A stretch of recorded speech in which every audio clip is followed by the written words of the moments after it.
নেত্রীকে মুক্ত করার জন্য তারা একটা বালু ভর্তি ট্রাক সরানোর সক্ষমতা তারা দেখাইতে পারে নাই।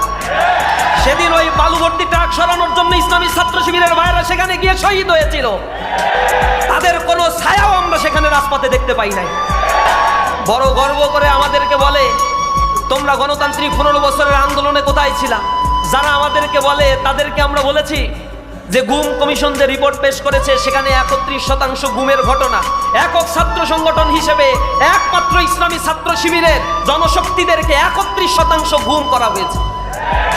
আর তোমাদের রাজনৈতিক দল, সকল দল অঙ্গ সংগঠন মিলে 35% গুমের ঘটনা ঘটেছে। তারপরেও তোমরা দেখো না 15 বছর আমরা কোথায় ছিলাম। আফসোস হয় তাদের। তারা নানা ধরনের ন্যারেটিভ বস্তা বসা সেই চেতনার ব্যবসাগুলো নিয়ে এসে আবার বিভাজনের রাজনীতি করে এই দেশের সম্পদগুলো লুটে পুটে খেতে চায়, এদেশের মানচিত্রকে কামড়ে খেতে চায়, এদেশের শুদ্ধ বারুদ গোলা নিয়ে এ জাতিকে নিয়ে আবার সিনেমিনি খেলার স্বপ্ন তারা দেখতে চায়।